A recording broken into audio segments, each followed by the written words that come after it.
exam. The exam should take about 60 minutes.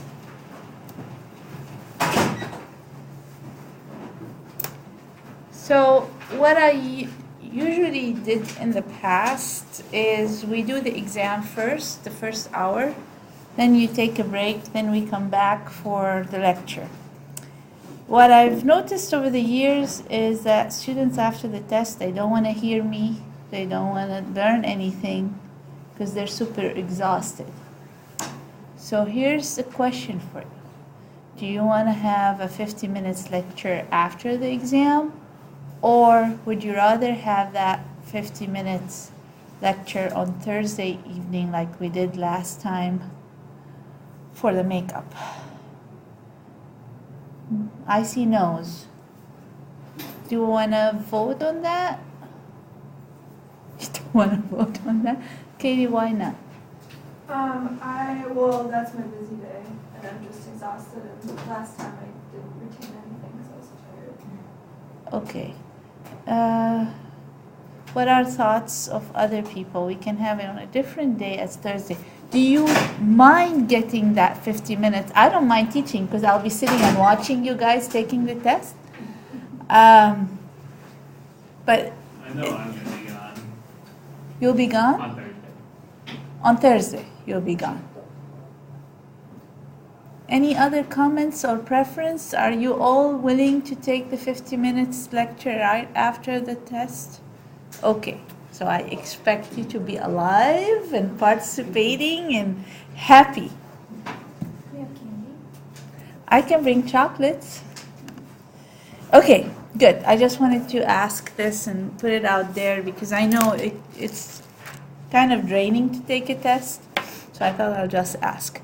Okay, all right, so let's continue where we left off with a little bit of recap question. Can someone define protein denaturation?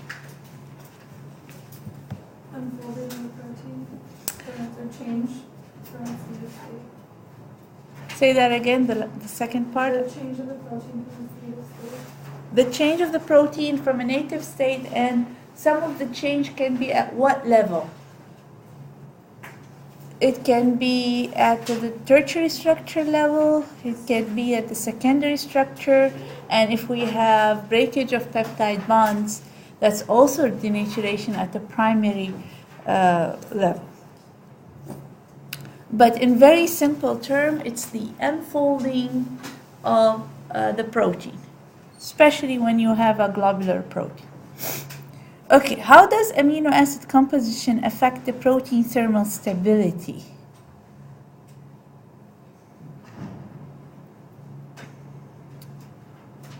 Increased hydrophobic groups means increased thermal stability. True, that is true. What else? So, Katie said when you have higher hydrophobic residues, you tend to have stronger hydrophobic interactions.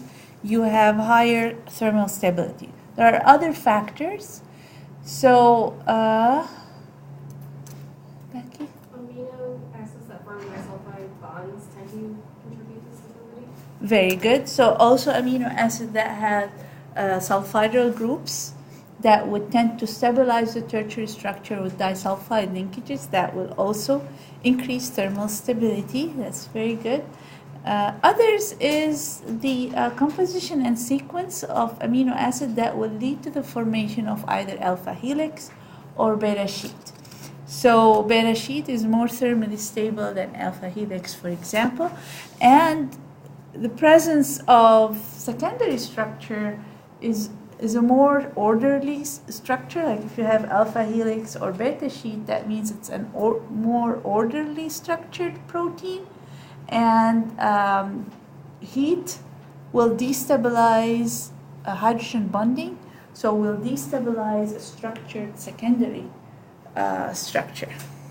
So that's an example of a beta-lactoglobulin that has a lot of ordered secondary structure versus casein that does not have an ordered secondary structure, has a random coil, so it has higher thermal stability. All right, how does water facilitate thermal denaturation? idea? So increasing the temperature increases the mobility of water, so it penetrates into the cavities of protein and competes for hydrogen bonding. So the hydrogen bonding is destabilized, so the distance increases and affects other interactions and the protein denatures. Yeah, it's entropy driven as well. So once few hydrogen bonds are broken, that leads to more bonds broken and then unfolding of the protein.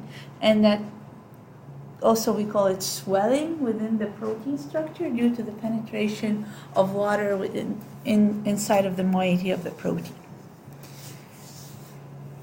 Okay, why high protein concentration may result in irreversible denaturation upon heating?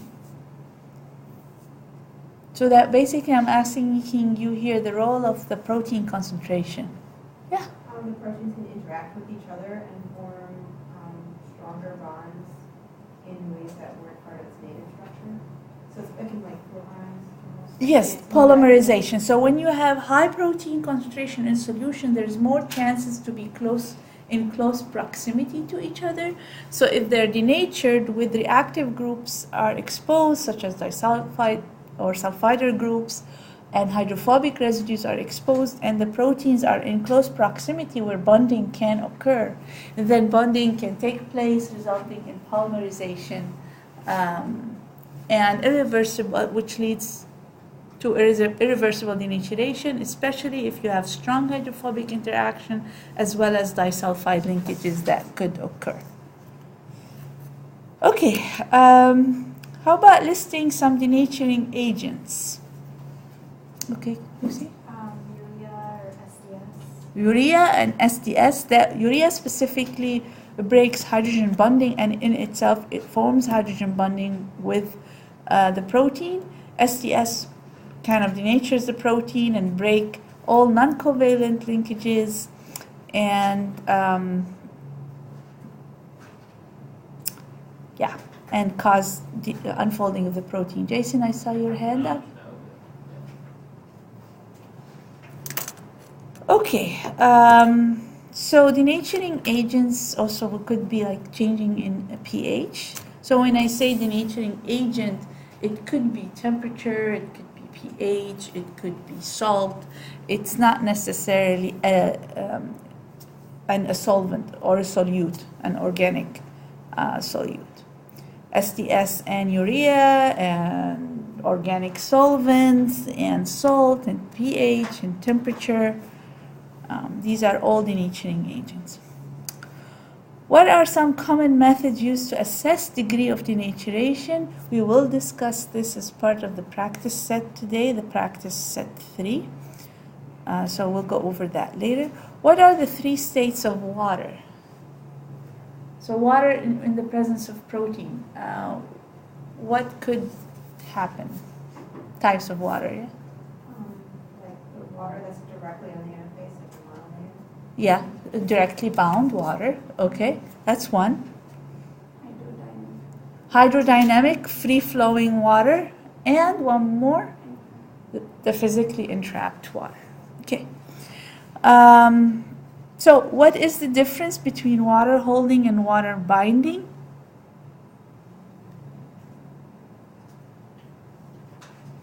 Yeah? It's like the difference between the bound water and the entrapped water. So the bound water is directly in contact with proteins and Actually, it's via hydrogen bonding and dipole interaction, whereas the water holding is the water that is held within a 3-dimensional network of the protein. Not just within one protein molecule, there might be water inside of that molecule or interacting, forming a layer outside of the monolayer, or entrapped within the 3-dimensional structure of the protein. But also water holding is not just this entrapped water, but it's the other entrapped water in a 3-dimensional network of a protein, like in a gel. Okay, any questions while you're studying for the test for next week? Anything that came up? Yes? Is this entrapped water available for chemical reactions? It could. Yeah. Yeah. And so we spoke about the ice, like the water molecules and ice-like structure around the hydrophobic residues in the protein. So that water molecules fall into which region? It's optional. So there are layers. So there is the monolayer and then the multi-layer. So when you start forming multi-layers, that becomes the non-entrapped and not chemically bound water. So it would potentially be hydrodynamic as well. Yeah. So this is the ice-like structure that we spoke about during the denaturation. The one Yeah, that breaks down. Yeah. So it's in the region 2. So. Yeah. You don't. I mean, it forms kind of the structure, but it is not solid structure. Yeah. Yeah. Anything else, Lucy? So why is it that if you have your protein at a very acidic or very basic pH for like an extended period of time, that it's irreversible denaturation? Like what's the cutoff point for there? I guess it's dependent on It proteins, depends but- on the protein. It's not necessarily a cutoff, but once you expose it to extended time where the protein is being ionized, then you are breaking most of the bonding within that tertiary structure and the secondary structure of the protein, and it kind of unfolds in a way that it won't necessarily, it might refold, but not necessarily the same way it was originally folded in the native state. Okay. So it's just, you gave it a long time to rearrange and find a different, what do you call that? The least free energy state. So the protein will search for the least free energy state at under these conditions, and it becomes more permanent now. Okay. I thought that like any denaturation though, you didn't necessarily have like the same folding patterns when it's like reformed though. So is that It doesn't have a sustained. Say that again. like when you have a denatured protein and it's like only partially denatured or like it's reversible denaturation, I guess. I thought that when it refolded, it had not necessarily the same. Not necessarily the pattern, same folding pattern. But that's considered reversible and not irreversible. And like, what's the difference? Yes, I see where you're going with that.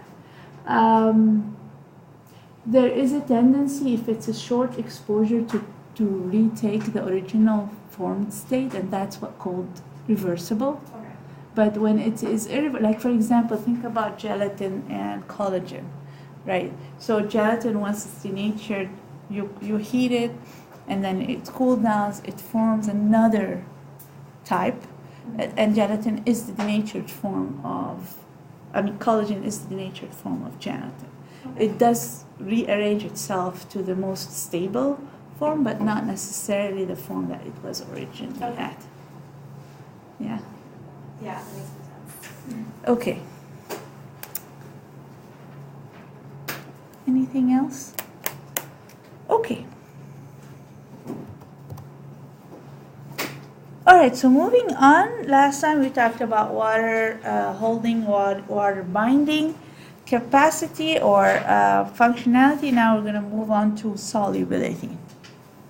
Solubility is the most important functional property of the protein, because if the protein is not soluble, it's not going to have any necessarily function.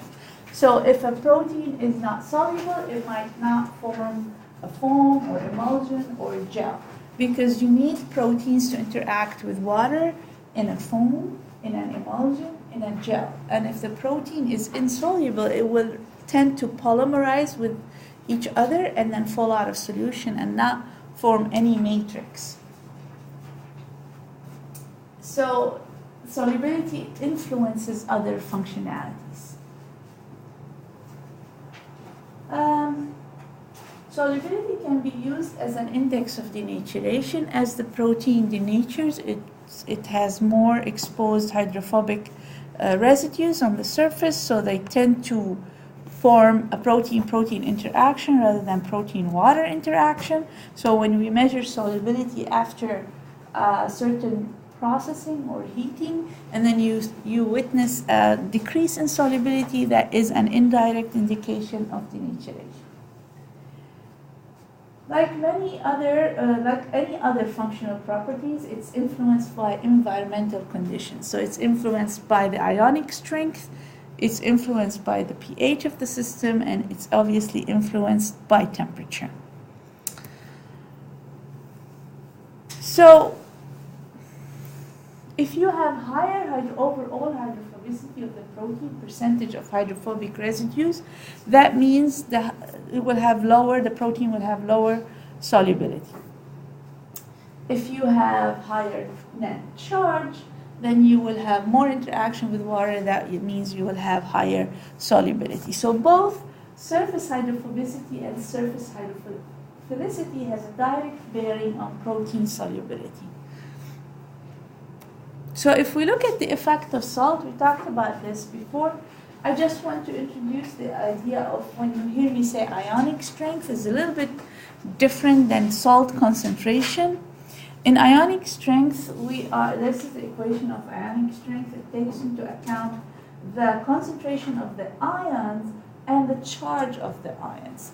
So it's not just the concentration of the salt or the percentage of salt you have in the system, but what type of salt, and the ions that carry more net charge have more impact on solubility than ions that carry less net charge. Okay, so when you have at low salt concentration or at low ionic strength, you have the effect of salting in. And this is by having the salt interacting with some charges. So the positive salts interact with the negative charges on the protein, and the negative ions of the salt interact with the positive charges on the protein. So if you have any proteins interacting via electrostatic interactions with each other, the presence of salt will prevent these interactions and increase the charge load on the protein, so the water will interact more with the protein. And this causes the salting in and the enhancement in solubility. And like we said last time, in beverages, they add some salt to protein beverages. A little bit of salt is added to enhance solubility and stabilization of the protein. However, the salting out effect is actually causing denaturation of the protein. Why? Because the salt, the ions from the salts are interacting with the charges and potentially preventing the intramolecular ionic interactions. That means the protein might no longer interact, the residues might no longer interact with each other to stabilize the tertiary structure. It will start interacting with the salt instead, causing, again, unfolding of the protein and exposure of hydrophobic residues, as well as salt competing for water. So the salt in the system will start competing for water, and less water will be interacting with the protein. So there are several effects going on: shielding of charges, competing for water, breaking of intramolecular interactions. So 3 different things could be happening.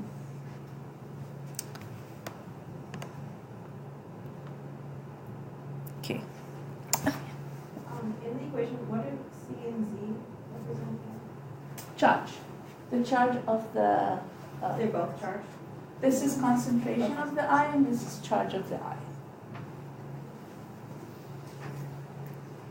Lucy, what did you miss? Did you miss anything? Actually, it was the third thing that you said. What did I say? I said shielding of charges, Out-competing. competing with water, and then breaking intramolecular interactions within the protein. Is that, Lucy, what you missed? Okay.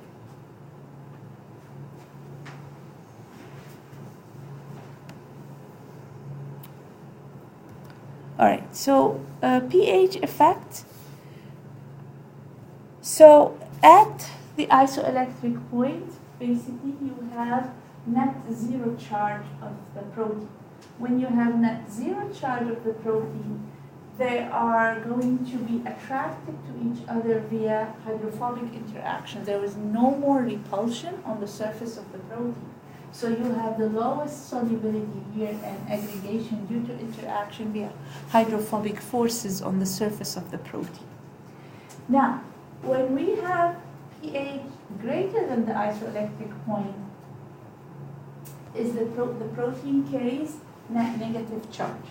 So when you have net negative charge, like charges on the surface, that is, the protein will repel each other protein molecules and thus will interact with water rather than interacting with each other. Same, when the pH is lower than the isoelectric point, you have net positive charge.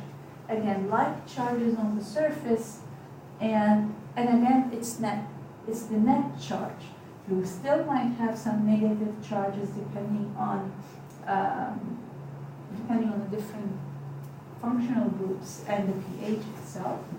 So if it is pH 3 versus pH 2, pH 3 you might still see some negative groups there, but the net charge of the protein is positive. And in this case, again, you have repulsion rather than a molecular interaction. So you have higher solubility, again, at low and high pH away from the isoelectric point. This is the typical solubility curve of a protein. Here in this example is soy protein.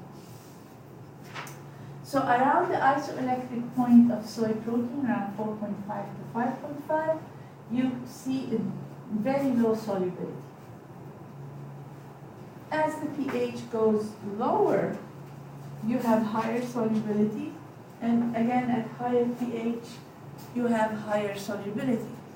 So same with the water binding curve we saw.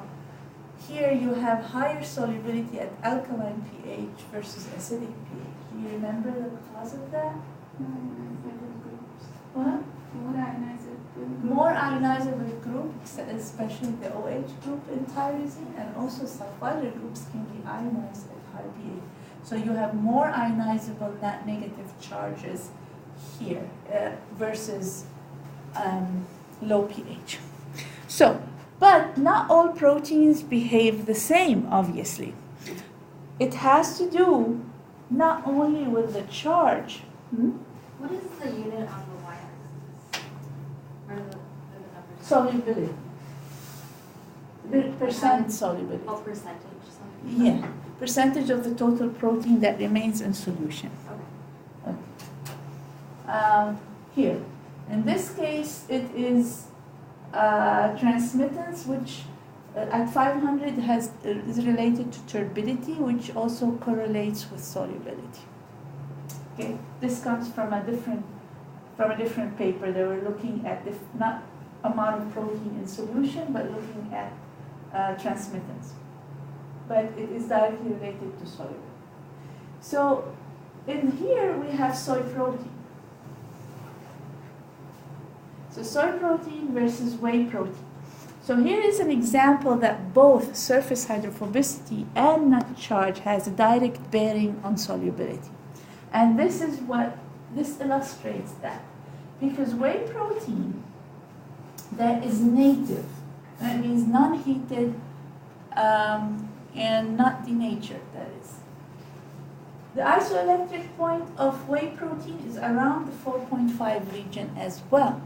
But if you look at solubility here, it does not dip that much like soy. It dips very dramatically around the isoelectric point. However, once it's heated, even for as short as 1 minute, 10 minutes, and 20 minutes, at 70 degrees C, because most of the whey protein will be denatured at 70 degrees C. Alpha lactalbumin denatures around 60 and higher, beta lactoglobulin around 70 and higher. So a little bit of heat treatment results in a dramatic change in the solubility around the isoelectric point. I think I mentioned this before, but do you remember why? The reasoning behind Once the protein is denatured, it loses solubility around the isoelectric point. Higher exposure of hydrophobic. Higher exposure of hydrophobic. What do we know about whey protein's surface hydrophobicity when it is native state? It's low. It's very low. Okay? Surface hydrophobicity of whey protein in native state is very low. So even when you don't have net charge, you don't have enough surface hydrophobicity to bring the proteins together, because the surface hydrophobicity is the driving force for polymerization. Okay. So you do not have that high surface hydrophobicity, so you don't see that dip. Denature the protein, you have hydrophobicity on the surface now, and then when you lose net charge, the hydrophobicity drives the protein to polymerize and lose solubility when you don't have charge. So this illustrates that it's not just net charge, it's also the surface hydrophobicity. So both of them has a direct bearing on the protein solubility. For soy protein, even without heating, it doesn't have good solubility around the isoelectric point. Why? Because the surface hydrophobicity of soy protein in the native state is higher than the surface hydrophobicity of whey protein in the native state. Okay? So different proteins, different surface hydrophobicity are impacted differently by pH. Okay?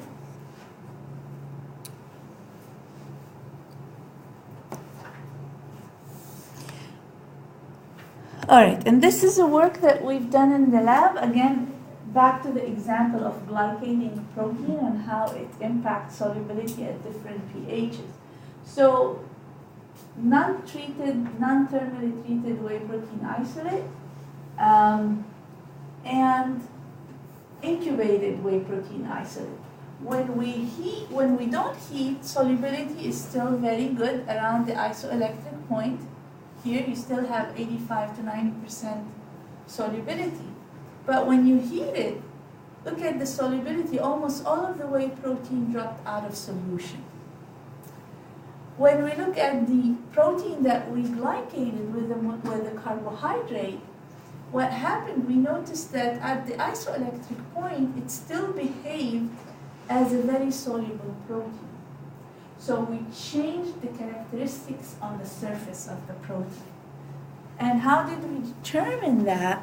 We determined, okay, here it is. All right, so we determined that by measuring surface hydrophobicity index. So that's the whey protein that is non-modified. So when you heat over time, it's going to denature and then becomes very high surface hydrophobicity, reaches a maximum. Whereas the protein that we glycated, added a sugar to it, we still got some partial denaturation, partial opening up, but it did not have as much surface hydrophobicity as the one that was not glycated, which explains why at the isoelectric point it remained soluble, because the surface hydrophobicity was not as high as non-modified. So that's again another illustration how surface hydrophobicity impacts solubility and not only charge.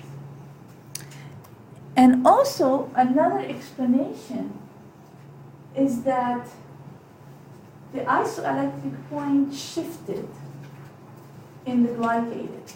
So this is measuring the isoelectric point chemically using a titration method. So we found that regular whey protein isolate has an exact isoelectric point of 4.8. When we glycated it, it shifted to a lower isoelectric point. That means the protein carried higher negative charge now. So not only surface hydrophobicity was lower, it carried more net charge. Why? Because the glycation occurs at an amine group, which is potentially a positively charged group. So blocking a positive charge results in a net negative charge. So the isoelectric point shifted as well. So many factors plays role in the solubility of protein at different pHs. This is to illustrate that it is net charge effect as well as surface hydrophobicity effect.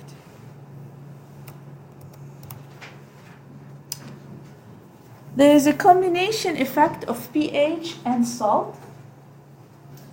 So if the pH, let's say, is closer to the isoelectric point, so you have pH 1, pH 2, say pH 3 is closer to the isoelectric point. If I take a certain salt concentration here, you'll see that at the same salt concentration, if the pH is closer to the isoelectric point, you have lower solubility than a pH away from the isoelectric point, more away from the isoelectric point. Okay? So as the protein loses charge based on the pH of the system, it will be impacted more at a lower salt concentration. Is that, do you want me to repeat that concept? Okay. So when we lose charge because of pH, as the pH comes closer to the isoelectric point, that means you have less charge, then it will be impacted more by salt concentration. So if you have, let's say, 0.1 molar salt concentration, 0.1 molar salt concentration might precipitate the protein at the pH close to isoelectric point, and may not precipitate it if the pH is away from the isoelectric point. Because now you have more charges, so you need more salt to precipitate the protein or to have an impact on the solubility. Okay? So the pH impacts the net charge of the protein, therefore it impacts the concentration of the salt that will result in a reduced solubility. So you will need less salt concentration to result in a reduced solubility than at a pH where you have higher net charge.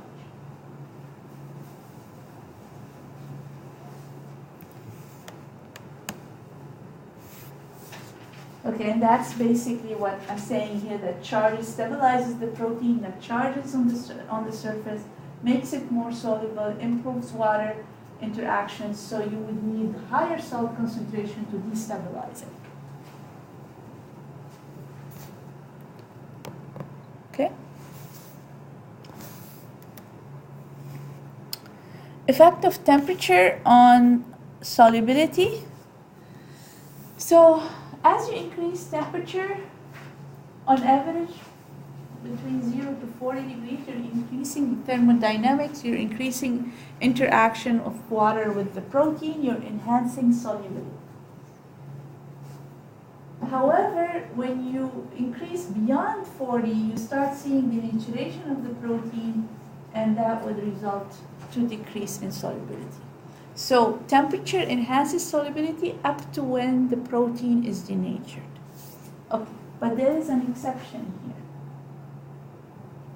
Beta-casein, the most hydrophobic protein in milk, is most soluble at 4 degrees. Why? The answer is in the question.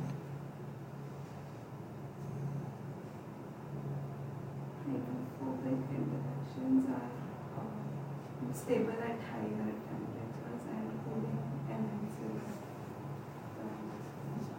Reduces the hydrophobic interaction. Beta-casein, within the casein micelle, they interact via hydrophobic interactions. So they are within the casein micelle. If you take milk from refrigeration and measure the amount of beta-casein in the whey portion of the milk, it would be higher because the beta-casein leached out of the casein micelle, because at low temperature, the hydrophobic interaction that stabilizes the beta-casein within the micelle were reduced, and therefore the beta-casein became more soluble and leaches into the whey portion of the milk.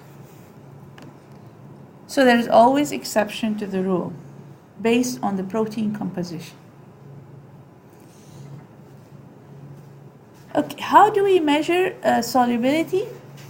So it's a very simple procedure, and you can measure solubility under different conditions. You can measure solubility at different pH, using different buffers. You can measure solubility in the presence of salt at different concentrations. And how you do that is you prepare your protein solution at a particular pH, a particular ionic strength, and at a particular protein concentration. So you can prepare a 1% protein solution, 2%, 5% protein solution, and adjust the pH, and have with and without salt at different ionic strength. And you can, and then you would know how much protein you have in that solution. And then what you would do is you apply a centrifugal force to predict the solubility of the protein. So those proteins that are not very soluble, that were dispersed when you vortexed, for example, or you put a stir bar, you kind of dispersed your protein. But when you let it sit, or when you centrifuge it, apply force, those proteins that are dispersed and not really truly in solution, that means they're not soluble, they're going to precipitate. When they precipitate, you take the supernatant and then you measure protein in the supernatant. Is there, well, I feel like I kind of already know the answer, but is there a centrifugal force that will precipitate most proteins, even soluble ones? Yeah, if you do ultracentrifugation. Okay, but we So for example, if you do ultracentrifugation in milk, you can separate the casein from whey protein. Okay? So different proteins at different centrifugal force. So you have to choose a centrifugal force that is not super high, but will precipitate the dispersed proteins. Okay. So then we take the supernatant, measure the protein in there, and then you take the ratio of the protein that's been soluble to the total protein you had in your mixture. Then you get a percentage that was soluble protein. So how do you determine protein in solution? That you have many options. Options such as Keldal or Dumas, both are based on nitrogen analysis, then converting to protein using conversion factor. Or if you know that your protein solution is very clear, you can do a colorimetric method. And the colorimetric method oftentimes is not, it doesn't give you a true protein concentration, but if you're doing a relative to other set of samples, then you can do it. Because sometimes you have interferences, it won't get you the true value. It gives you a relative value to other samples. So one example of a colorimetric method that we run in our lab is BCA, bisulfonic acid assay. Another one is Bradford assay, but these assays require that you have a standard curve for a standard protein. Bovine serum albumin is a standard protein that you use, and you prepare that in different concentrations, and you measure absorption after reaction with your BCA agent. And then you plot a standard curve. Then when you measure the absorption of your sample, you convert the Y absorption into X, the concentration, and then you calculate percent solubility at a particular pH. So this is just to illustrate that you can use it to look at non-heated versus heated, and probably also the impact of a pH, the impact of salt. You can do that. You can differentiate different protein solubility, impact of protein concentration. So you can test so many different factors and how they impacted your protein solubility. Okay, questions? All right.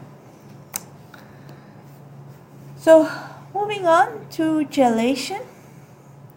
So gelation is a gel is a 3D continuous solid-like network of protein molecules embedded in an aqueous solvent. Or Your water is your dispersed phase, whereas your protein that is linked to form a protein matrix is your continuous phase. So the water is immobilized within the three-dimensional or cross-linked protein matrix. So gels can contain as little as 1%. So the first lecture I brought in a jelly with gelatin as the protein, and you can form a very solid elastic gel with only 1% protein, but that's gelatin. Soy protein, for example, you might need as much as 10 to 15% protein to form a gel. So different proteins require different protein concentrations to form a gel under different conditions. So all of these pictures are illustrations of gels. So tofu is a gel, jelly is a gel, the egg white is a gel, and the sausages are gels. Okay. So for gelation to occur, we need the protein to be denatured. The protein can be denatured by heat, changing the pH towards lowering the pH towards lower charges, and solvents, and pressure, applying pressure.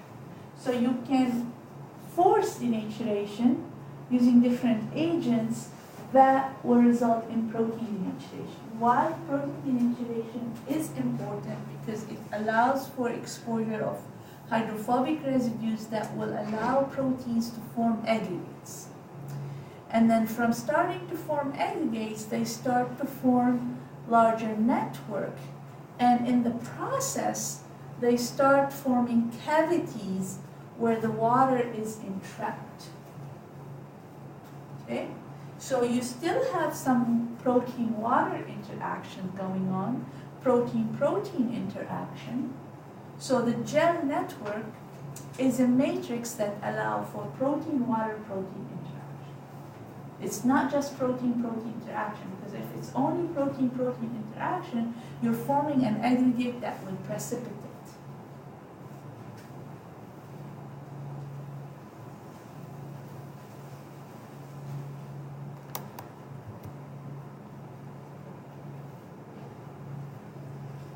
Okay. So the gels can be irreversible or can be reversible. That is different from denaturation, reversible or irreversible denaturation. This is the gel can form, and you can no longer make it soluble or liquid form anymore. And an example of an irreversible gel is your egg white. Once the egg white is formed, you cannot make it liquid again. So when you form an irreversible gel, is mostly in a protein that can form stable disulfide linkages. These are hard to break again.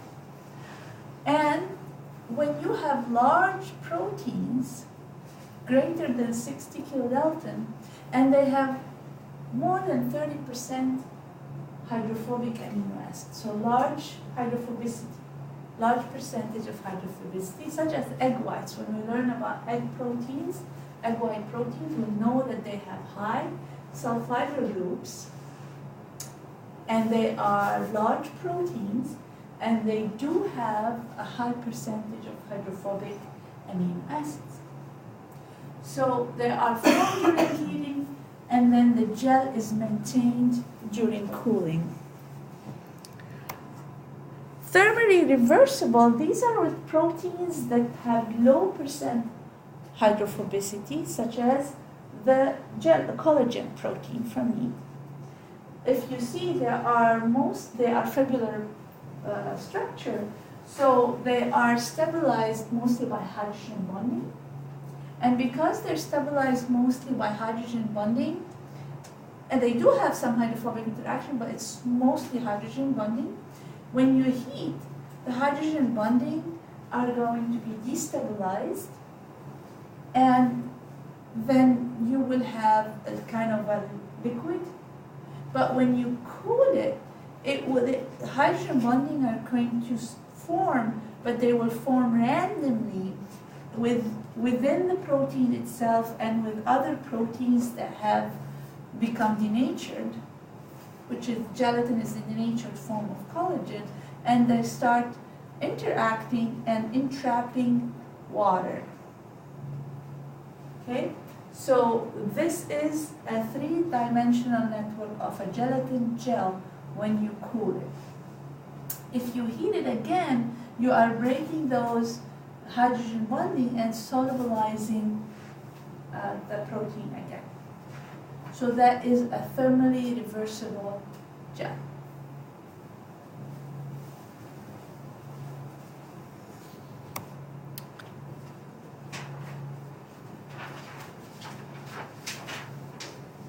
So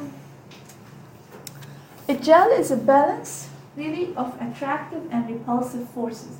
You do not want the protein to be attracted to each other very strongly, then they won't interact with water. That's again aggregation and sedimentation rather than forming a balanced structure. So native protein, denaturing agent, in this case heat, the protein unfolds. With a little bit of time, the protein starts interacting, forming aggregates, and with time they are forming longer aggregates that are entrapping water, reaching to gel point, getting to primary matrix, and then an equilibrated matrix with three-dimensional network of protein-water-protein interaction.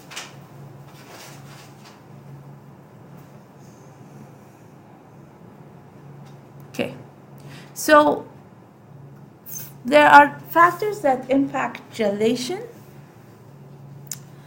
So these factors may include molecular weight. So if you have low molecular weight proteins, they don't readily form gels. So for example, we worked on camelina protein in my lab, and they were very poor in forming a gel because when we looked at their molecular weight distribution, all of the subunits were lower than 20 kilodalton. And they didn't have enough disulfide linkages to actually form a gel. So if we look at whey protein, for example, they are low in molecular weight, ranging between 14 to 18 kilodalton, but they have that free sulfide group, a reactive free sulfide group, that allows the protein to form polymers via disulfide linkages and can form a gel. So in general, low molecular weights don't form good gel under regular conditions, but this is not a rule for all proteins.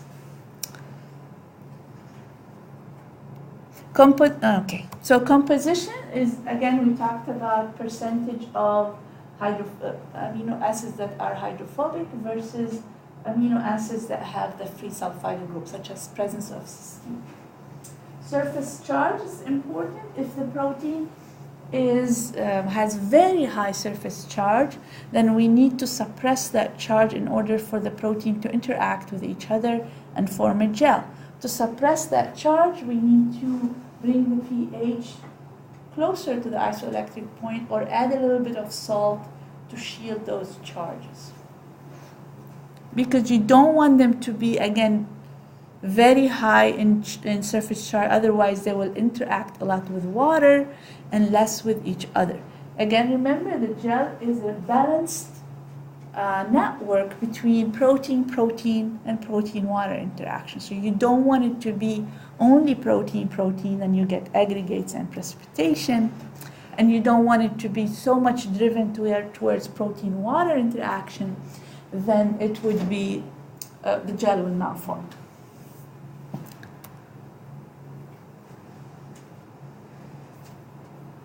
So we already talked about the fact that certain interactions, hydrogen bonds and electrostatic interactions, are weakened by temperature. and the example of collagen and gelatin.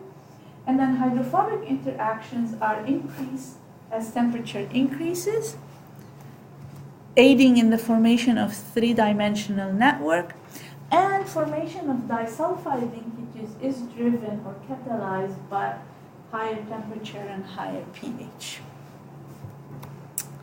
And different types of protein subunits can also aid in formation of a stronger gel. So if we have alpha-lactalbumin alone, for example, it forms less elastic gel than beta-lactoglobulin, but the combination will form a better gel than each one alone. And for example, when you might see on an ingredient list for yogurt that they've added whey protein isolate in the formation, that helps strengthen the gel or the yogurt gel, because whey protein with heat can form disulfide linkages with kappa casein and enhance the gel strength and prevent syneresis of water from the yogurt, because you don't want to open your yogurt to find water separated from your gel, which is your yogurt. So addition of whey protein helps forming stronger gel and less syneresis of water. I'm going to give you 5 minutes break and we'll continue.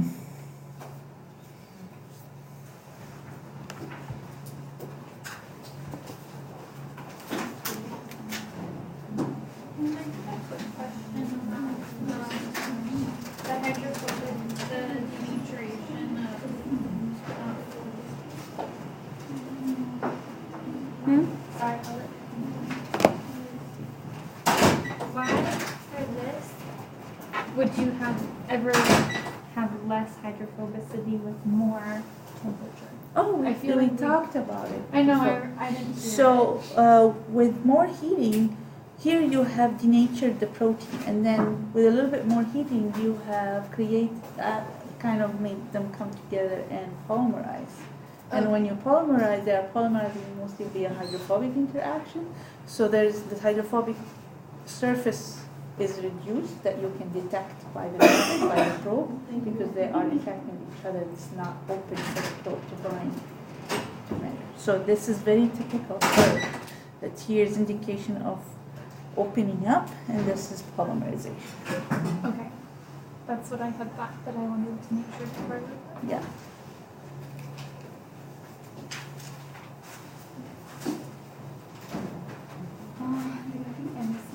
So, anything For the most part, yeah. yeah, so here in the diagram it says okay, destabilizes the protein. I can't see very well, you're very small. Let me just get out of here The last left. and then pull out.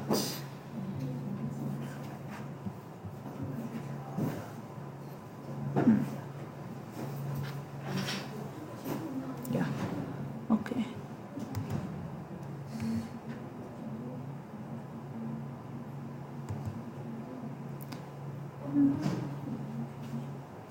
Oh, I close it.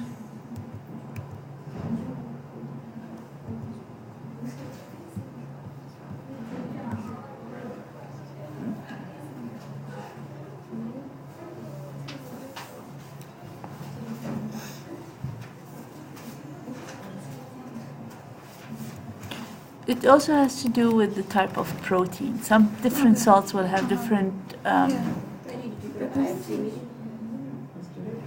Okay. Because in this graph, it is stabilized, like it's increasing the denaturation temperature, so it's stabilizing it. But With higher concentration. Here, this graph is showing that different salts of sodium right. have a different impact on destabilization. So, for example, cyanate, for example. The cycyanate is the triangle. Look how destabilizing it is. It's more of a catetrol. Yeah, but what? This is acting like initially is The showing that salting it in? is lower, but then with more salt, it's actually causing it to stabilize. So it's not necessarily acting as a catotrope; it's acting more as a cosmotrope. So In this NAC case, yeah, for in the- this case. But for is it this because protein. of the is it because of the protein or is it because of the concentration that was tested? It's like protein and concentration. concentration. So at higher concentration it might It will, destabilize. yeah. They did not measure Yeah. higher. Yeah, but because yeah. in examples chloride isn't written, but I thought it would be Here. in the catotrope because we talk about sorting out. Yeah, So, yeah. it will eventually get there at Yeah. higher concentration, but the concentration is very dependent on the protein itself. Right. At which concentration it will cause destabilization. And with different salts, this concentration effect and the protein effect will change. Yes. So yeah, for some other salt, the protein like the protein where it will start decreasing will be different. With the different, yeah, it's very complex. Yeah, Yes. so like even in this example, I saw that at higher concentration it was like acting as a destabilizer. Yeah, So, in this example, it did. It is egg protein.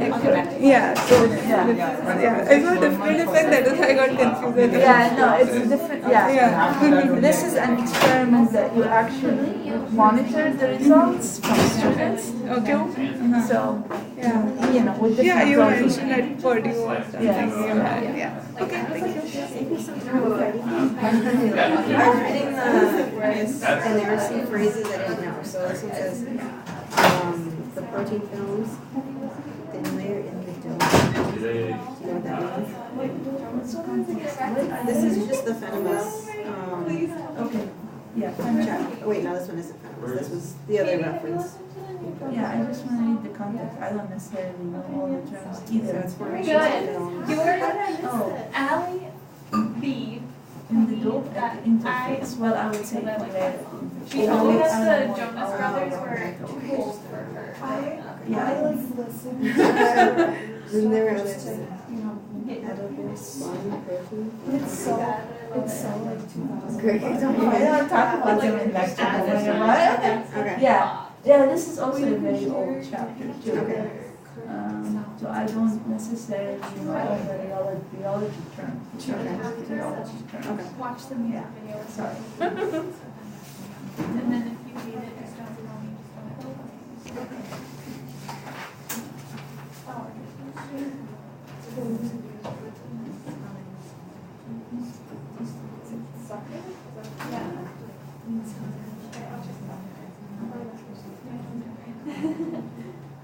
Someone says that if you're doing party 25 different designs, one way or every year has been on this one.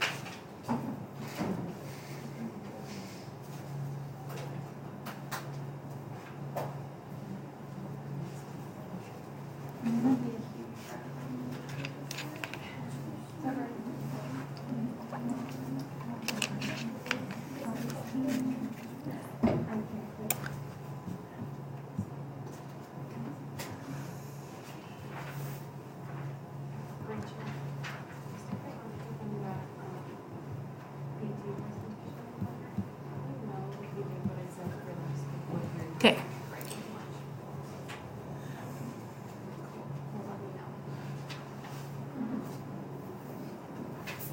So factors affecting gelation. So protein concentration, we talked about it. It depends on the protein. You have to have a certain amount of protein in solution to form a gel. And that amount is different with different proteins.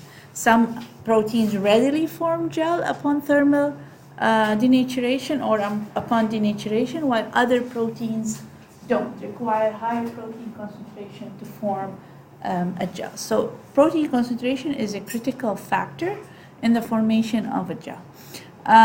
pH. So what happens to the gel formation process at extreme pH? That means if you have really high pH and really low pH, what do you think happens to the gel formation process?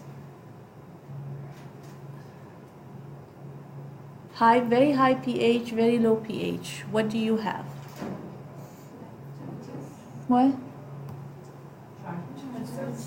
Yeah, very high net charge. So you have your interaction skewed towards protein-water interaction rather than protein-protein interaction.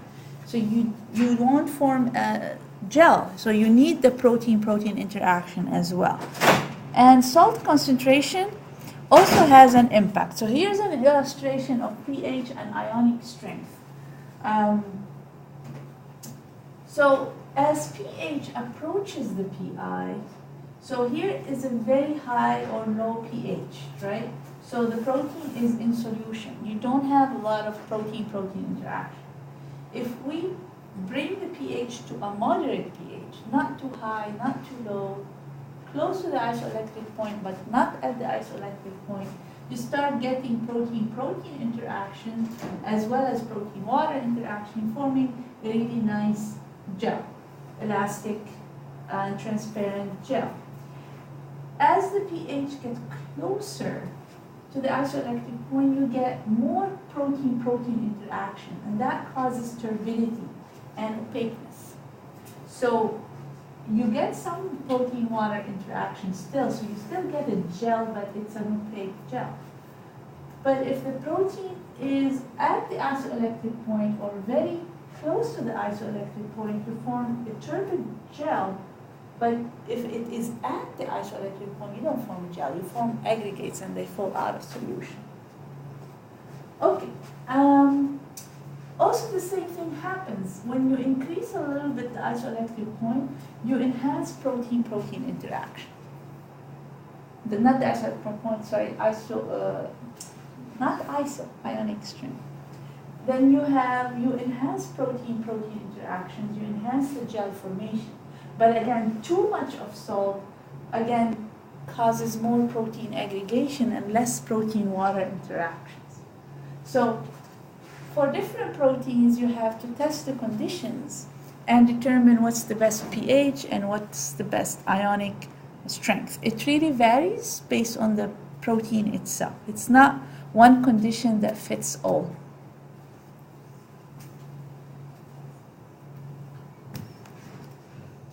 Yeah.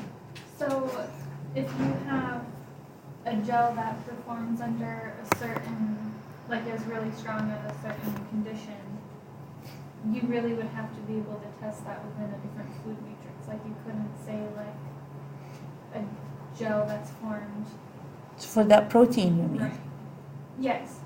So depending on the different applications though, it has different. Exactly, because different application has different pHs and different salt in the formulation.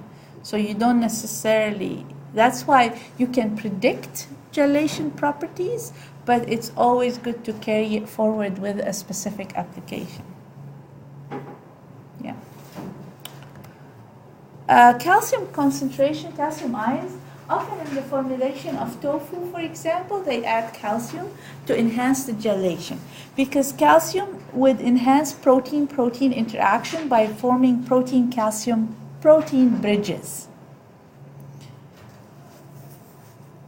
So the calcium ions will enhance interaction. So if you have negatively charged groups on the protein, they will interact with calcium. Because it's a divalent ion, it will interact as well with another negatively charged group on another protein, enhancing polymerization.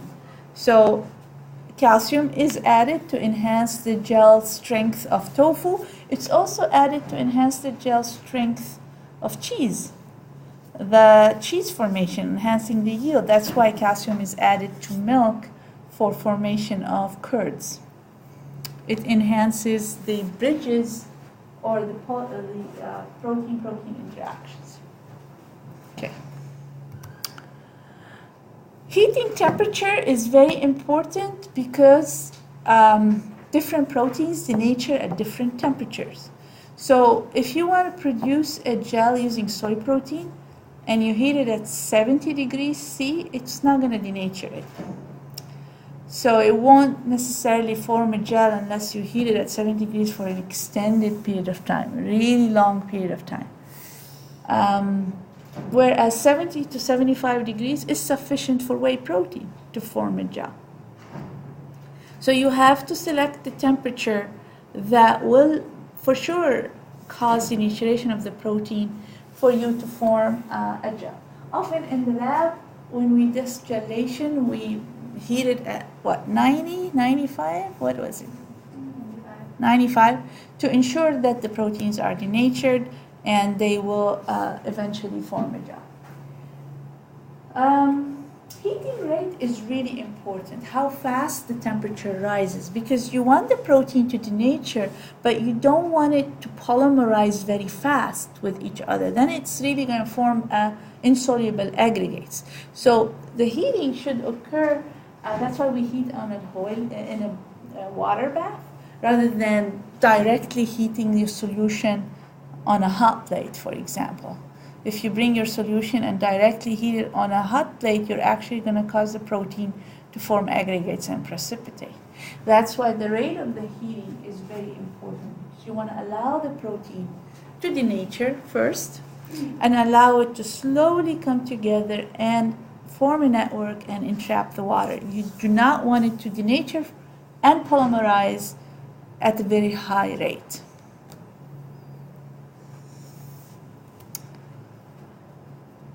Proteolytic enzymes, if you have a system where there could be proteolytic enzymes, So does the cooling rate also affect? Huh? The cooling rate, does it also affect the gel formation? The cooling rate, if your gel is formed, yeah. How do we cool? Do we put it on ice usually after you heat, or we let it? We put it in like room temp, like ambient temp water, just tap water, and leave it at room temp. That is also a slow rate of cooling. Then we don't necessarily. I'm not sure what happens if we put it directly on ice to bring the temperature down very fast. Maybe you don't form uniform gel. Yeah, because for example, when you make custard, I have here that you have to do that the cooling very slowly, otherwise you won't be able to form the custard. Yeah, or if it forms, it will be very irregular, I would say. Yeah, good. So the proteolytic enzymes, basically, you don't want to make sure that you don't have active proteases in your system, because they will break your proteins, break them into smaller peptides. And if they're broken into smaller peptides, again, the molecular weight issue becomes a factor. They might not form the network that is strong enough for the gel.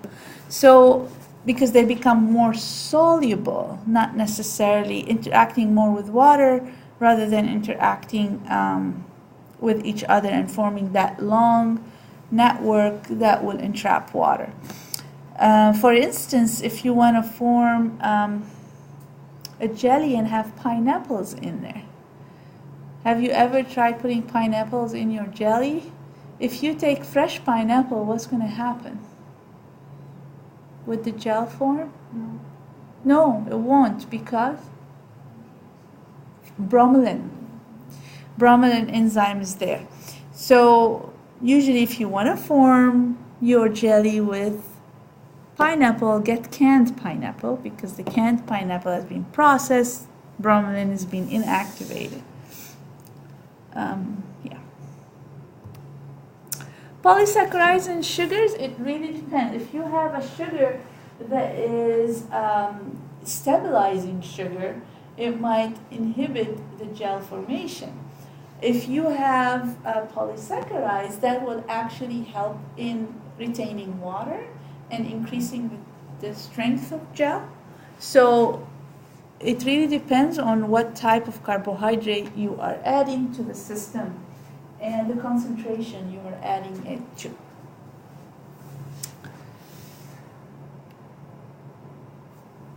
Okay, so measurement of gelation, usually we look at two properties that gives you an indication of the strength of the gel. One is how much water can be held by your gel, and then the other is the physical strength of your gel.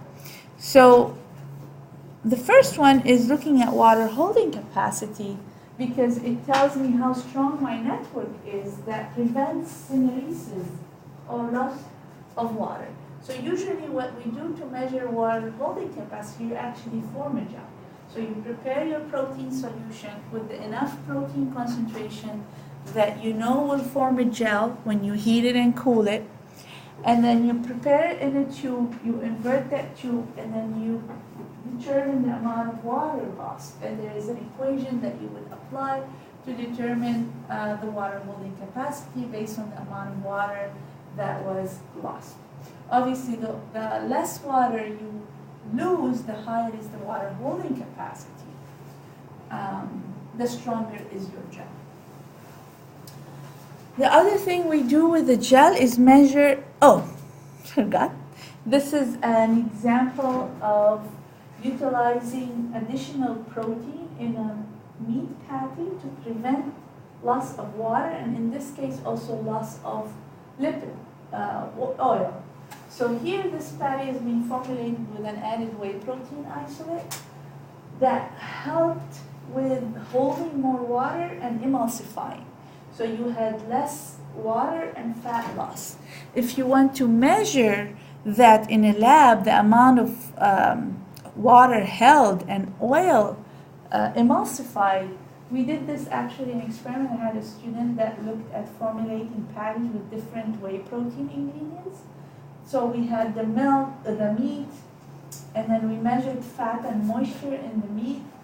We cooked it and let it settle overnight, and you measure the amount of the amount of water and fat that were separated.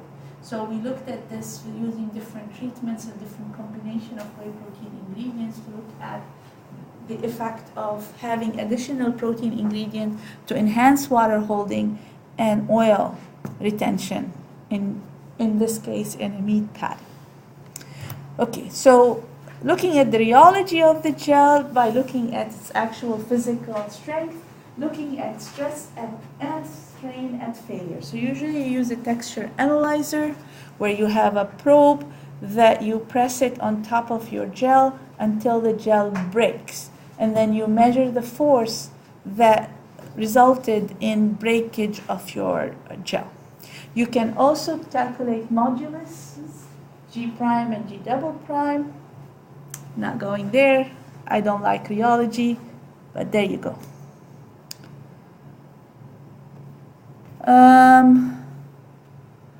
Okay. So recap questions, I'll skip those for now. I want to move ahead to emulsion and foam. So an emulsion and a foam is basically, you have two incompatible phases that don't mix, and you want to make sure that they don't separate. Otherwise, they will separate due to high surface tension. So that is, if you have water and oil, there is a lot of surface tension, so they will separate into two phases unless you do something. So even if you homogenize, they will homogenize into droplets. The oil, let's say, will be homogenized into droplets, but if you let it sit, due to high surface tension, they will separate and not remain stable. So if we look at an emulsion or foam, you will have two phases. You have, once they are formed, you have the dispersing phase and you have the dispersed phase. So if it is oil and water, your water is the dispersing phase and the oil is your dispersed phase. If it's a foam, your dispersed phase is air, and the dispersing phase could be water or solid. So for example, cake, when the proteins gel, you start with the foam, where it's an aqueous, and air is incorporated, then you bake the cake. Then the protein, the egg proteins, for example, in your cake gel, so you have air in solid. Here's just telling you if the dispersed phase is, dispersing phase is liquid, and you have an oil, which is liquid, that's an emulsion. If this droplet is gas, then this is a foam.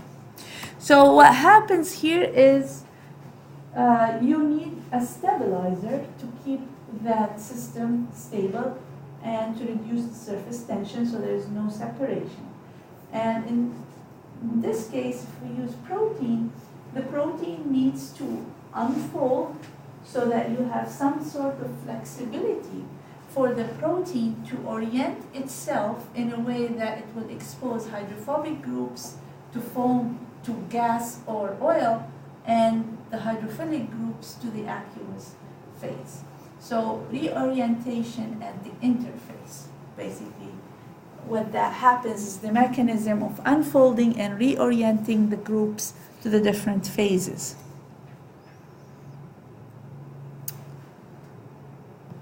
So the unfolding is an entropy driven, that means it's again breakage of certain bonds, releasing, freeing some energy, and when energy is freed, then the protein is going to interact with another protein on the interface to reduce free energy and get to a stabilized film or form matrix.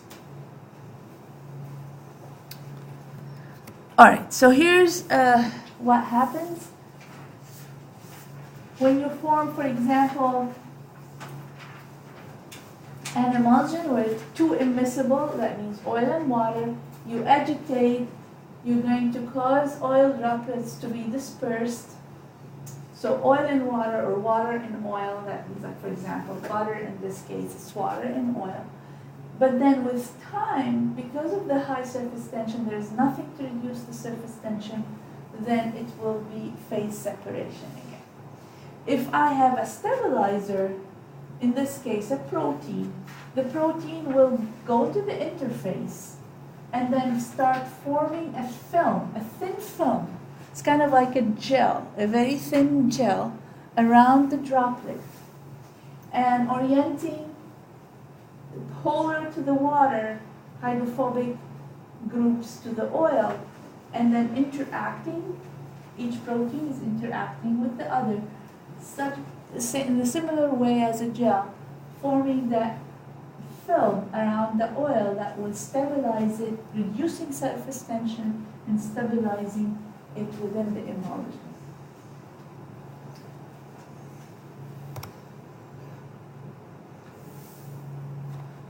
So,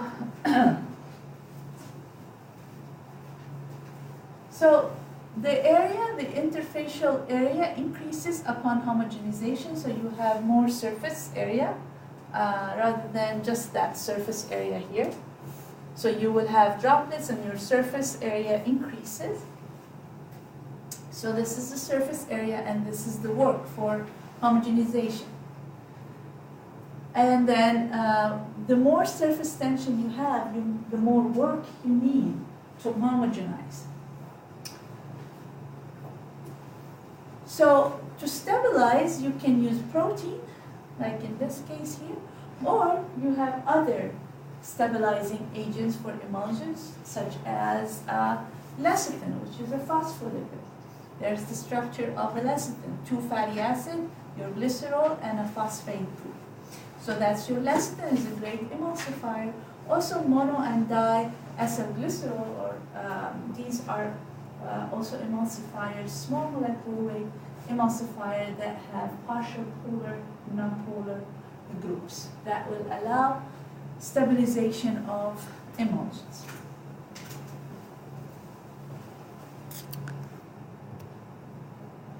So for the protein to form a film, you need to have certain characteristics on the surface. We need to remember that one important thing, we say a balance between surface hydrophobicity and surface hydrophilicity. Why? Because your protein is interacting with polar aqueous phase, and it needs to interact with non-polar, which is the oil. So you need to have both characteristics on the surface of the protein to be a good emulsifier. So take a very hydrophilic protein, there will be no adsorption at the interface. It will not go to the surface to interact with oil because it is interacting with water. If you have no surface hydrophobicity, there is a chance, a moderate rate of absorption. However, if you have a balance where you have quite a bit of hydrophobic pouches on the surface, you have a very good tendency to adsorb at the interface. Because now you have portions adsorbing to the oil and portions adsorbing or interacting with the water. So the main mechanisms that you see here in this picture for forming an emulsion or stabilizing an emulsion is your protein, how easily the protein can get to the interface by interacting by having hydrophobic surfaces as well as hydrophilic. So getting to the interface, again, interface is the location between the two phases, the oil and the water. And then it's flexibility that allows it to unfold and orient its hydrophobic groups to oil and hydrophilic groups to water. And then after unfolding, its ability to form the three-dimensional network, or 2D in this case. So forming that very thin layer, not 3D, 2D, a thin layer.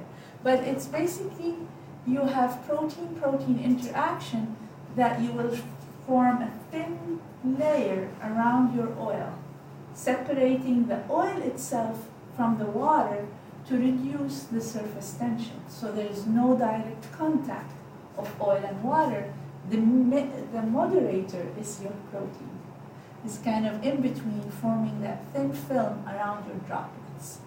So 3 stages, 3 things have to happen in order to form, to act as a stabilizing agent.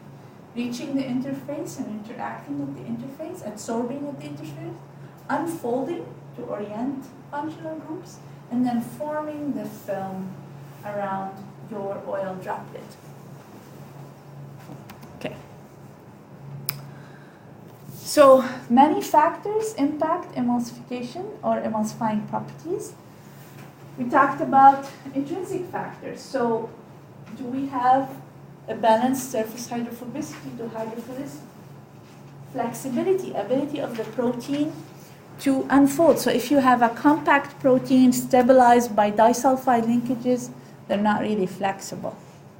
It's really hard for them to unfold at the interface. High net charge will not allow the protein to form a network, to form the film.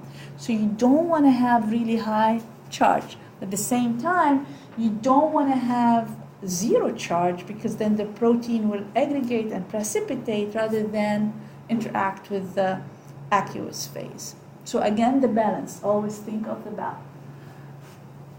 Solubility, yes, poor solubility, that is not good. That's bad news. It's going to aggregate, precipitate.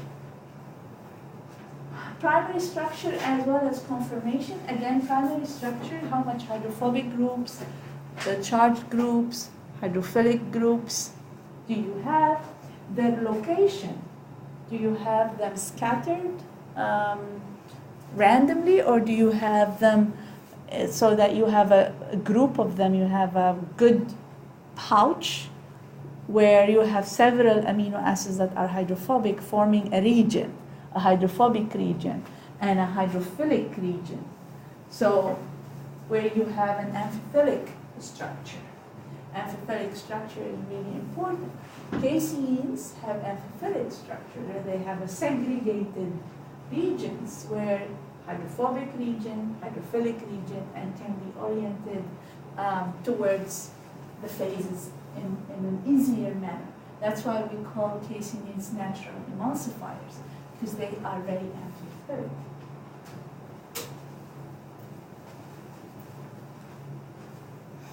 Denaturation.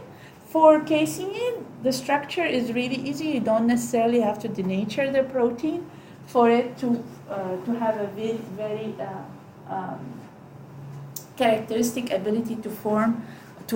It's very flexible. It doesn't have disulfide linkages, so it is an open, flexible structure that you don't need to denature to have it to emulsify. But take whey protein, beta-lactoglobulin, alpha-lactalbumin.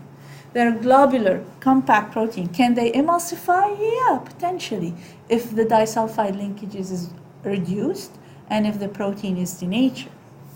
Otherwise, it's really inflexible protein and not a natural emulsifier.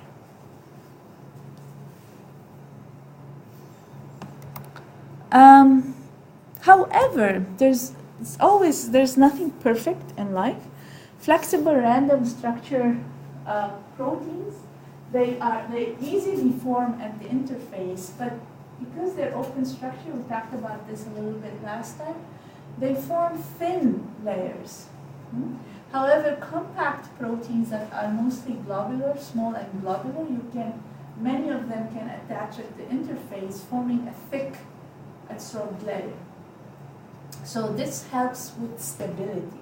A thicker layer will give you higher stability of the emulsion.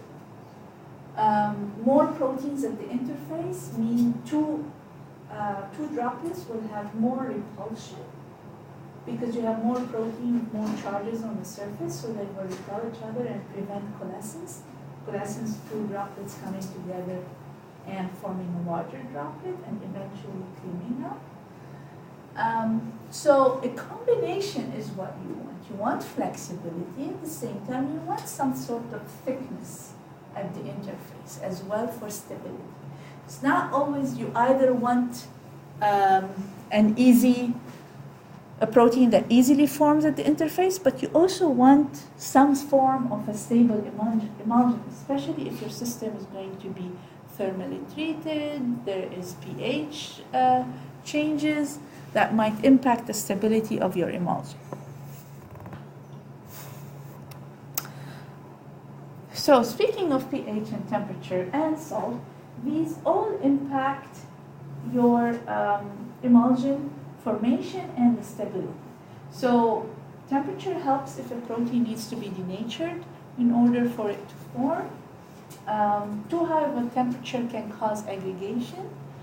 And if your protein is fully denatured, again, you will have tendency for two droplets with protein on the surface to come closer to each other and have coalescence and creaming out. So again, the temperature is critical. You need some heat, but you don't need too much heat. You will lose stability.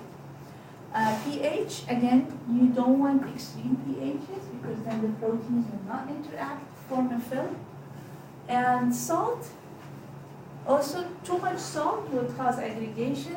A little bit of salt can help with shielding some of the charges so you can form a nice film with protein-protein interaction on the surface. So sometimes you manipulate pH, temperature and salt to enhance the properties of emulsification. Homogenization is important, and the parameters for homogenization is dependent on, again, the protein and the oil, the concentration, how much work you need, how much surface tension we have, will dictate how much work or homogenization we need, conditions of homogenization. Surfactants, presence of surfactants. So if you have surfactants in your system, they will displace proteins on the interface because they're smaller molecules, so they're easier to get to the interface and interact with it. So without like a catalyst, without a catalyst added, just mixing it, Yeah.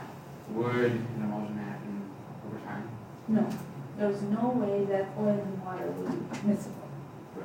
So without anything that will keep them together, they will separate. Well, what I'm saying is even if you do add the emulsifier over time. If you add the emulsifier, even in the presence of an emulsifier over time, there is a limit. You lose stability at one point. It will happen slowly. Some systems, depending on the protein you use, depending on the emulsifier you use, some systems are more stable than other systems. But at some point, the emulsion will break. Yeah, right, Circle? She's the emulsion expert. Can you tell us more? Should I? Yeah, if the question was asked, yeah. I mean, So what I can eventually- add, eventually what I the think emulsion that will- eventually, yeah, because what will happen, the droplets will come together and make coalescence, whatever, like if it is in oil and water, all droplets will come together. And then they can sediment or goes up to Yeah, depending on the different densities. densities. So none of the emulsions are stable. So eventually Forever. None of them forever. they will But be there are crushed. one Yes. emulsifier that will make them more stable longer than others, depending on the type of emulsifier. And people are always in search of better emulsifiers. Definitely. Yeah. Because food systems are emulsions. Yeah.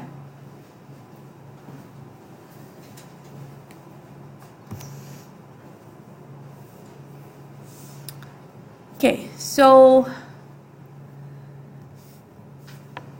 again, a rate of factors affecting emulsifying properties. We have the rate of adsorption, how fast the protein can get to the interface, how much protein is adsorbed that influences the thickness of your film around the oil droplet. The thicker the film is, the better, the longer is the stability. How flexible the protein is that can cause conformational changes needed to stabilize the emulsion. How much of the interfacial tension can be reduced. And the ability, most importantly, the ability to form this thin layer around your droplet. Okay, so these are very important characteristics. So, Pam, Yeah. can you increase the speed of film formation? Can you increase the speed of the film formation by changing the characteristic of the protein or using different Process, by processing? Yeah, by homogenization. You can also change conditions of homogenization. Yeah. And you can also change pH and salt. That will enhance also the interaction of proteins at the surface. Yes. Okay, so this is how the emulsion is destabilized. So like Serpil said, all emulsions will break at some point. So the way they break is, it starts with, you have fluctuation. You can have creaming or sedimentation depending on the density of the two phases. So that you can, your separation can either be that it's a sedimentation, or the separation could be, if this is the denser phase, it would be at the top. So what happens here is these droplets eventually will come together, and we call it fluctuate. That means they come closer and touch each other, and then they coalesce. Because they fluctuate, then these will coalesce and become a bigger droplet. So the smaller the droplet, that's why when you look at emulsion properties, sometimes they look at droplet size. The smaller the droplet size, the more stable, the longer the emulsion stability. The longer time the emulsion will remain stable. So as a measure of emulsion stability, measuring droplet size is an indication of stability. So when coalescence happen, you are getting bigger droplet size. So when you have bigger droplet size, you will have more fluctuation and then eventually phase separation.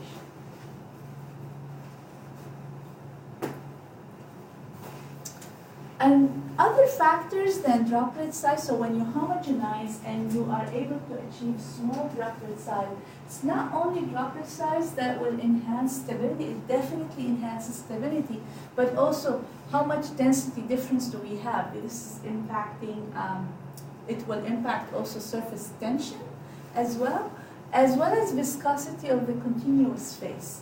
That means you're the phase that is between the droplets. This is your continuous phase.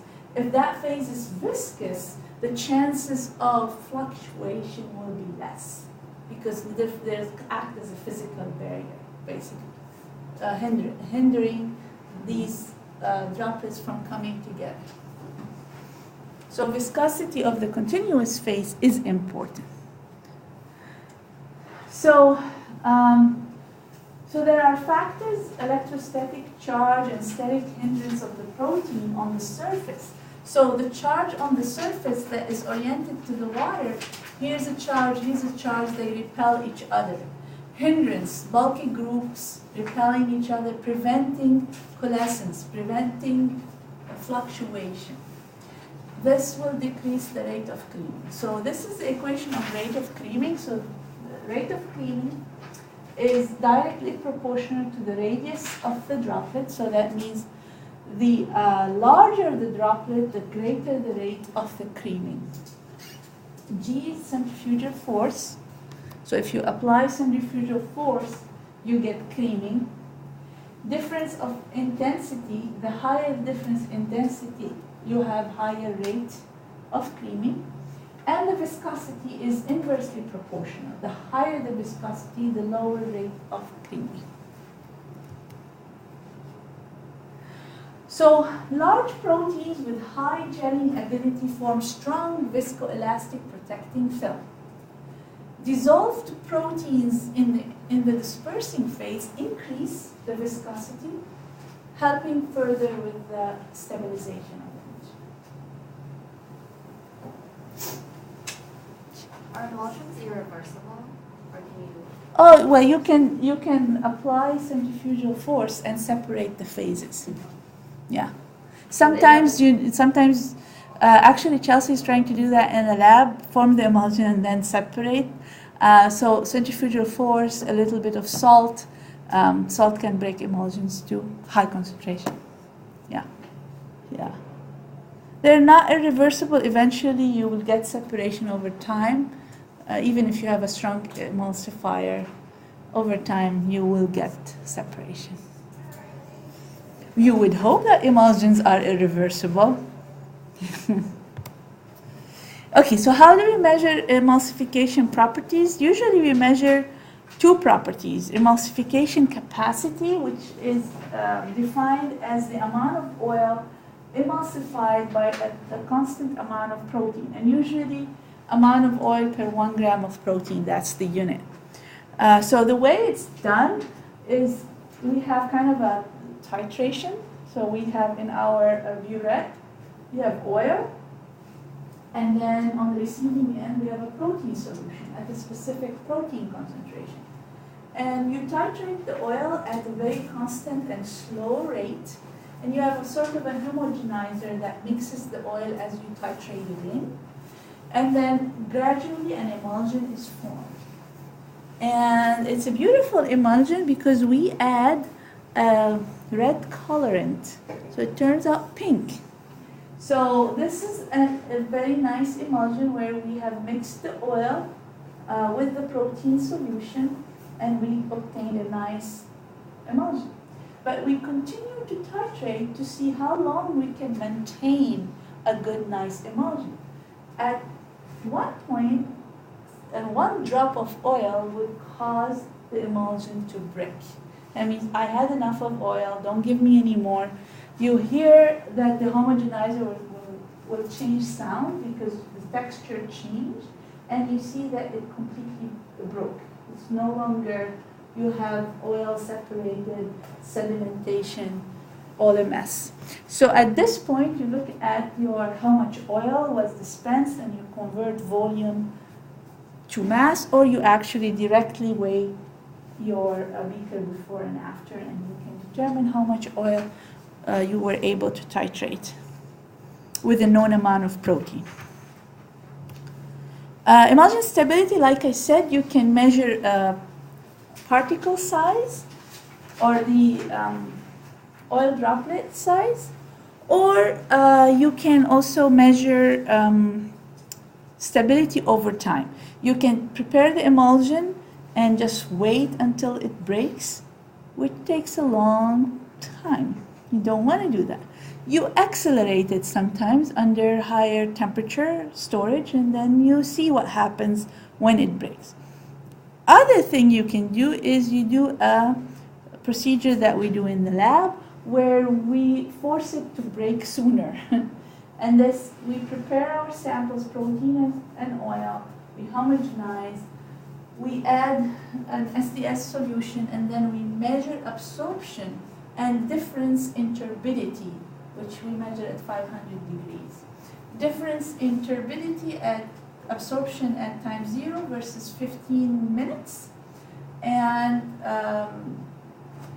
this equation multiplied by 10 gives us a value in minutes.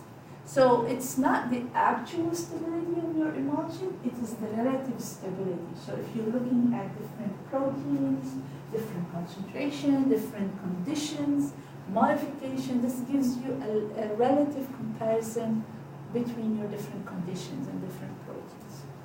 Kind of like a prediction of the stability of your emulsion.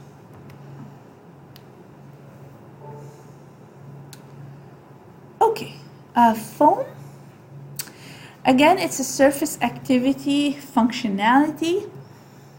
And in this case, the two phases, you're trying to mix air and aqueous.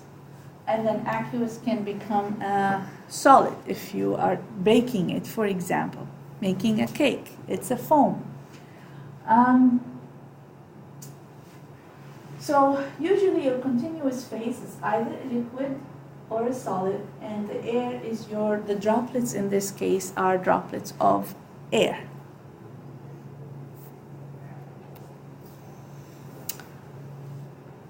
Again, similar to emulsification, you have to have migration of the protein to the interface. And then with force, you either have gas injection or mechanical whipping, you get the protein to form a film around the air bubbles. In this case, it's not droplets, it's bubbles.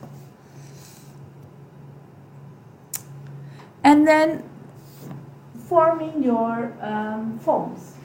So angel cake, meringues, souffle, whipped cream, these are all different types of foams.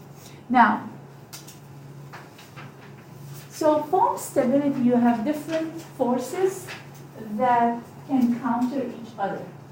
So you have a mechanism of disjoining pressure. So if you have a protein film here and a protein film here, you have the repulsion between the proteins due to hindrance and charge to keep the two bubbles from coalescing. So you have that pull between in opposite direction. So higher or larger net charge of the protein, lower ionic strength, larger, that means thicker, larger amount of protein at the interface, that means thicker films, all contribute to bigger or more disjoining pressure. All contribute to stability.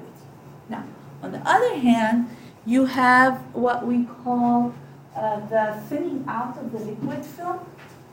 So liquid can be drained out here through capillary forces. If you have a viscous layer or viscous liquid, then you have less of that force, less of that draining. Because if you have high draining, then you are basically bringing these two bubbles together and causing them to separate, to coalesce and separate. Okay. All right, so measuring foam. So two parameters again, you measure foaming capacity, which is milliliter of foam that can be formed per gram of protein. That's the unit. Or you can measure foam volume generated, like the overrun. So how much foam you have generated at a certain protein concentration, certain homogenization. You measure the liquid volume before forming the foam and after forming the foam to determine how much foam you were able to generate. Now, in terms of stability, you can determine the release of free water or loss of foam over a specific period of time, a constant period of time. So you can measure either the loss in the foam or the break of free liquid. This very simple procedure. Okay, so this concludes functional properties for us. And we're going to start enzymes next time. So when you're making meringue, it goes from, the egg white goes from like clear to opaque. What makes that happen? When you heat it. When you whip it, when you're like Oh, you're denaturing the protein. They're interacting with each other.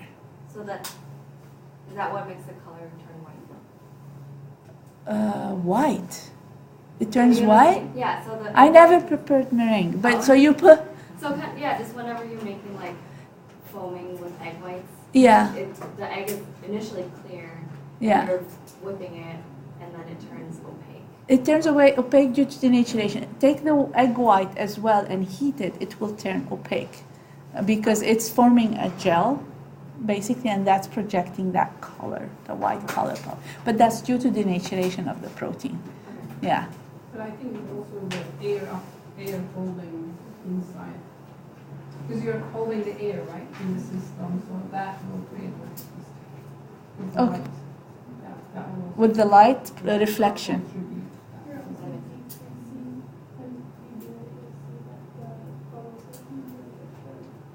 Okay. So we didn't have time to discuss our practice problems, but here's the thing. I have the key, but I want you to turn in, to think about it and turn it in. If you turn it in to me by Monday, I will make sure to put the key before the test so that you can look at it. It's a really simple. It's based a lot on the discussion that we had during lecture, but I want you to give it a go before I put the key up. So turn it in by either giving it to me physically or putting it under my door, my office door, by Monday 5 p.m. I would say. Then I will open up the key on Canvas. If you have any questions about the exam, feel free to email me. I'll be here on Saturday working. So if you're studying in the weekend and you have questions, I'll be able to respond to you on Saturday. Sunday, I probably won't be able to. So if you have questions over the weekend, Saturday.